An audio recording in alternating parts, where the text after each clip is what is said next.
கர்த்தருடைய நாமத்திற்கு ஸ்தோத்திரம் உண்டாவதாக. இன்று கர்த்தருடைய வார்த்தை, கர்த்தருக்கு பயப்படுதலே ஞானத்தின் ஆரம்பம். நீதிமொழிகள் 1வது அதிகாரம் 7வது வசனம். ஆமீன். கர்த்தர் இந்த நாளையில சொல்லுகிறது என்ன, ஞானம் நமக்கு தேவையா இருக்கிறது. உலகத்துல ஒவ்வொரு வேலையை நம்ம செய்யறதுனாலும் அறிவு, ஞானம் நமக்கு வேணும். ஒரு சமையல் செய்யறதா இருந்தாலும் சரி, இல்ல ஒரு டீச்சர் வேலையா இருந்தாலும் சரி, எத நம்ம செய்யறதா இருந்தாலும் ஒரு ஞானம் என்றது அவசியமா இருக்கிறது.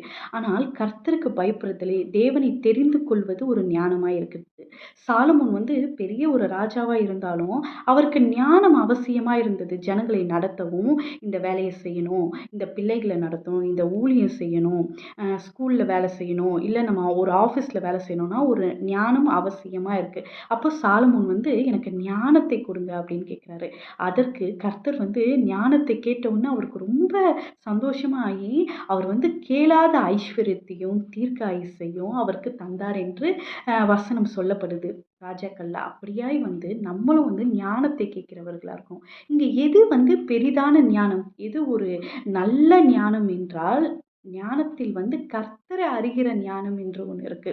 உலகத்துல எவ்வளோ காரியத்தை நம்ம தெரிஞ்சுக்கிறோம். நம்ம அதன்படி வாழ்றோம்.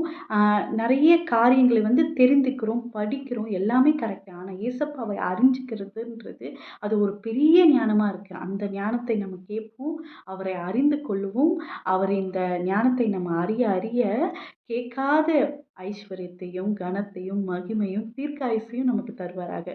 கர்த்தர் இந்த வார்த்தைகளை கொண்டு ஆசீர்வதிப்பாராக. கேட்ட யாவரும் ஆசீர்வதிக்கப்பட்டவர்கள். ஆமீன், ஆமீன். ஹல்லேலூயா.